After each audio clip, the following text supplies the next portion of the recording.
Hello everyone, welcome back to a brand new video of Fox Reacts. Today we're checking out a new one from the film theaters about the Empire's biggest mistake, which appeals to be... TIE fighters suck. There it is. Let's hop into the video and see what Matt has to say about these TIE fighters.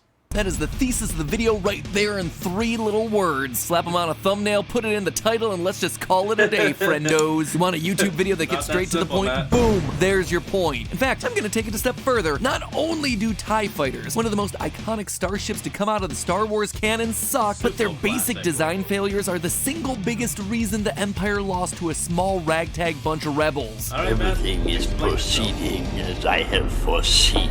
If that's the case there, Palp, it's too bad you didn't foresee the need to hire more aeronautics engineers. I don't know why they would suck on, like... Hello, sci-fi, Internet! but Welcome to just Film meant to be a Theory, the show that may not have the droids you're looking for, but does have the content you'll subscribe for. So, Obi-Wan Did Kenobi many just years finished ago. out its run over on Disney Plus, and it was a show that existed. Already? Some really high highs, some really low lows. But despite being a mixed bag, it did Okay. exactly what Disney intended. Got me thinking about Star Wars again, so good job, Mouse. You won this round. Very well, and my Mouse. first thought was Very this. well. Have you ever truly stopped to think about what a bizarre cultural mishmash Star Wars actually is? I mean, you've got intense Akira Have you ever Kurosawa thought about samurai sword fights, pulpy retro Flash Gordon-esque space adventure, intense allusions to Vietnam warfare, intergalactic Whoa, wait, C-SPAN, what? a heavy dose of old-timey westerns, and heck, why not even throw in some horrible daytime soap opera romance for good measure? I don't like sand. Truly a little something for everybody, huh, Don't George? like One of the sand. most interesting Really, additions, except though, for- are the spaceship battles with starfighters that were clearly inspired by footage of dogfights from World War II. And that being said, am I the only guy who ever noticed that a lot of the good guy ships are named after letters in the English alphabet? Got the X-Wing, the Y-Wing, the A-Wing. I mean, it's cool and all, but there's wing, just wing. one tiny problem. Pretty much no one in the galaxy uses those letters. Not even joking. The galaxy's default writing system in the this. Star Wars universe is Aurebesh. If you dig deep enough into the lore, you can find that English letters do exist as something called High Galactic, but it's only used by snobby How do you rich know- people. Not exactly the best How look you to have your have those ones grassroots read rebellion naming things like Elon Musk names his kid. Looks like the new trilogy wasn't the only thing making up stuff as it went along. They fly now! They fly now? They fly now. Just... Anyway, today we're not They talking fly about any now? of They those fly ships. now? Instead, They we're fly focused now. on the Imperial TIE Fighter, come on. backbone of the Empire's Navy. A ship with an iconic look and an even more iconic sound.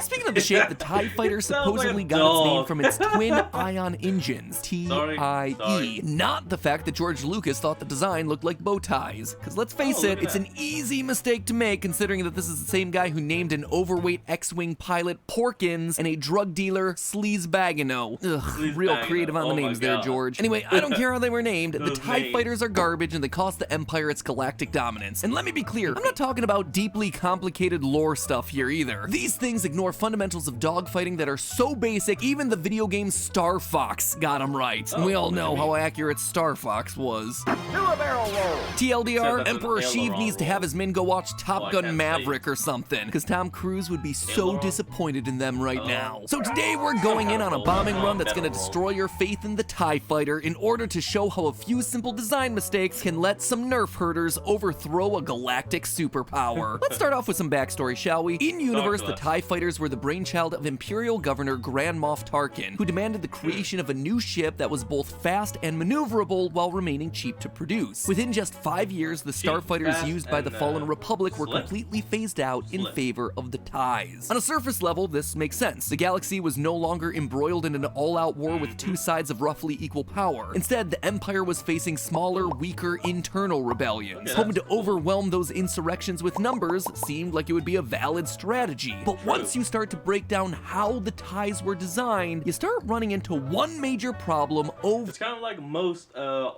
real-time strategy games. Sorry, I don't know what happened. I glitzed for a second though.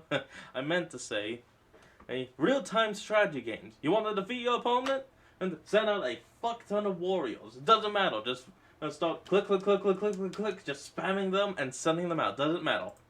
over and over and over again, sightlines. As you can see, ties were designed with a single large window at the front of the ship. While that creates an immediately recognizable and iconic design, it is horrible for dogfighting, which, go figure, was the entire purpose of the dang ship. If you want to see firsthand just how bad the visibility in the tie would be, hop into a game of Star Wars Squadrons, space combat simulation video game that lets players take direct control of all the franchise's starships. When you hop into an X-Wing, you get an immediate sense of how much the Rebel pilots can see with their clear canopies, cockpits featuring glass in every direction that you can turn your head. But inside a TIE fighter, what do you see? Sure, you have the window in front of you, but everywhere else, metal. Above you, metal. Behind you, metal. Either side, metal. Maybe you got a few slats to peek through at best, but that was it. To compare to a modern fighter jet, let's take a look at the United States' F-35 Lightning II, a multi-role fighter intended to be one of the Air Force's primary aircraft. During the prototype phase, pilots complained of a huge blind spot behind the pilot, large enough to be detrimental to their performance in close quarters dogfighting. As one pilot commented, quote, "Aft visibility will get the pilot gunned every time." The problem came from the headrest. Apparently it was blocking the view directly behind the pilot. To my knowledge and research, despite sensors making up for the lack of visibility, the physical issue was never actually addressed. But that physical issue would be made hundreds of times worse in the TIE fighter, because without visibility, it gives up every advantage that comes from the ship's increased maneuverability. And this isn't just me making stuff up. Just look at any space battle from any installment in Star Wars. When given a full 360 canopy dome for their ship, people use it. They use it to look around for threats, new targets, or just check on the other pilots that they're flying with. I mean, in this scene alone from the beginning of A New Hope's trench run, my scope's negative, I don't see anything. Pick up your visuals, counting.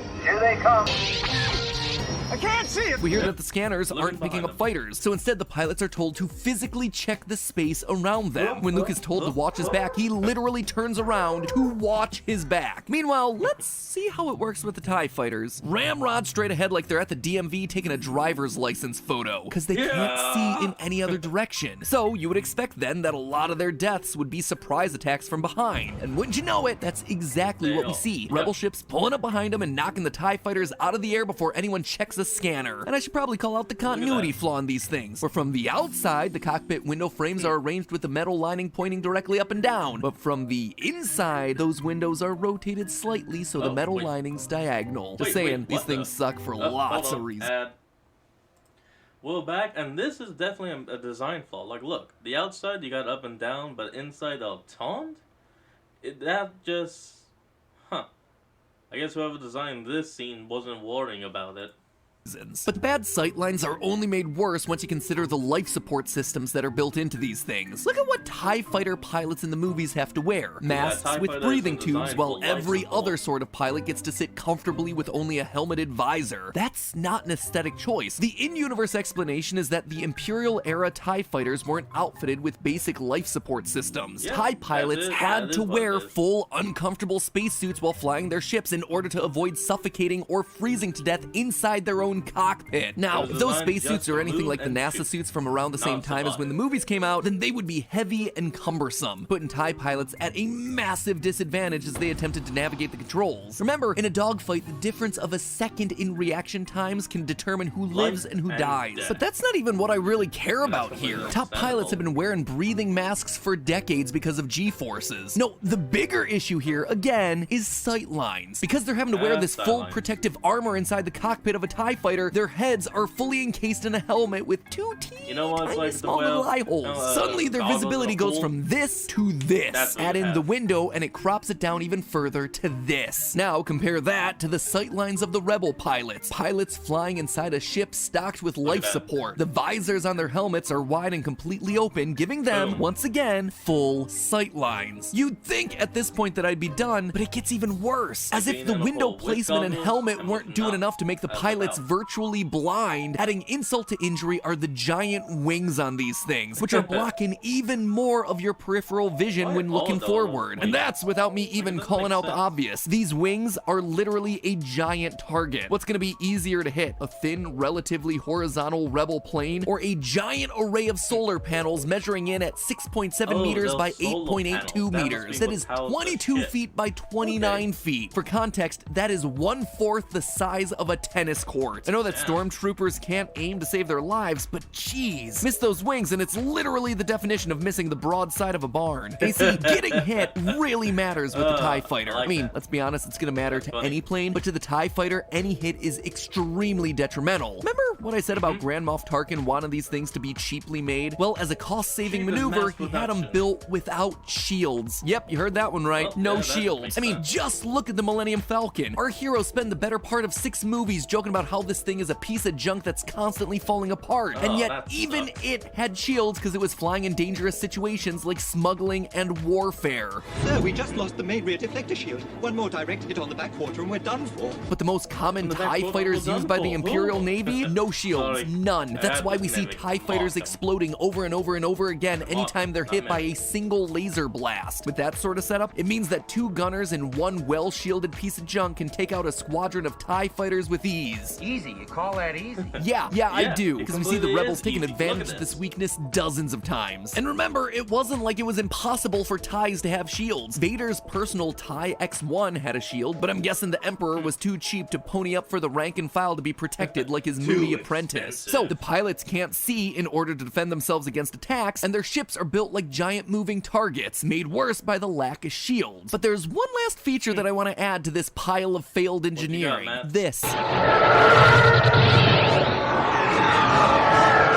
That iconic sound that I mentioned before? Yep, that's gonna get someone killed. You see, in close proximity dogfights, like the ones that we see in Star Wars, and the ones that we saw during the real-life World War II, control of the battle is everything. The beginning of an aerial dogfight is known as the merge, and history has shown time and again that the pilot who controls the merge ultimately gets the first shots in, and is therefore exponentially more likely to win the battle. This is most often accomplished via a smart use of radar, reading the position of the enemy and then getting your ships into the ideal position to attack before you engage in battle. Merge is controlled, you win. You know what's really gonna ruin your element of surprise there, though?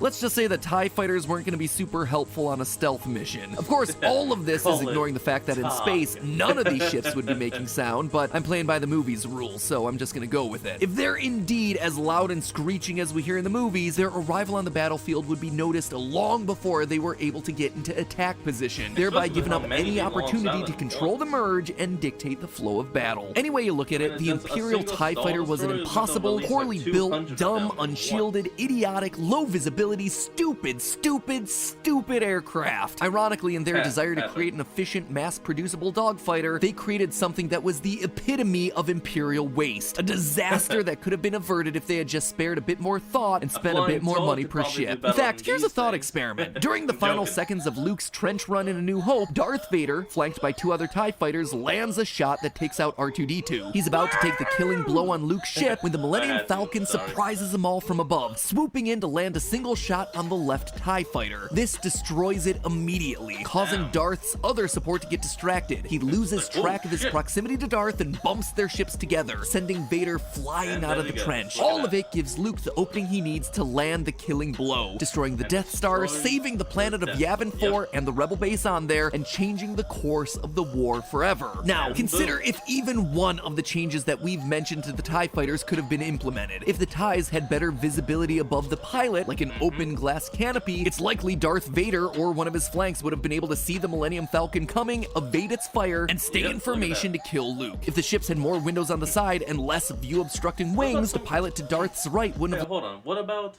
if there were like just cameras or something at the central points of those wings and screens that were projecting what the camera saw? That way all they would have to do is look down and they could see the wall and the ship. Look at that. That's a good idea. Lost track of his periphery and would have avoided swerving into Darth's ship. And if the basic TIE fighters had been equipped with literally any amount of shielding, that one singular laser strike from the Falcon wouldn't have destroyed the first fighter, only damaging it, which would have given them the extra seconds they needed to take down Luke. At that point, the Death Star would have remained intact and destroyed Yavin 4, killing Princess Leia and all the other rebellion leadership on the planet. On top of that, military mastermind Grand Moff Tarkin would still be alive with the Death Star as his flagship, strengthening Imperial strategy against any remaining rebel cells throughout the galaxy. That right there would have changed the course of Star Wars history forever. Mostly for the worse, but hey, at least it would have spared us the horror that was the rise of Skywalker. Oh, God. Somehow Palpatine returned. Instead, the Empire blew it, all because they wanted to save a couple extra bucks on their planes. Look at that. But That's hey, even more if you're like good, us and you think way too much about the military strategy and economics of a galaxy far, far away, why don't you check out our theory talking about how destroying the Death Star would have thrown the galactic economy into turmoil, ruining billions. Well, looks like the rest of this may just be the outro and his recommendation to check out this video, so that's what I'm gonna call it an end. So, I want you all to remember to like, comment, and subscribe for more. Down in the description will be a link to the original videos. Remember to support the original creator and all they do, and I'll see all of you folks next time. Have a good one out there.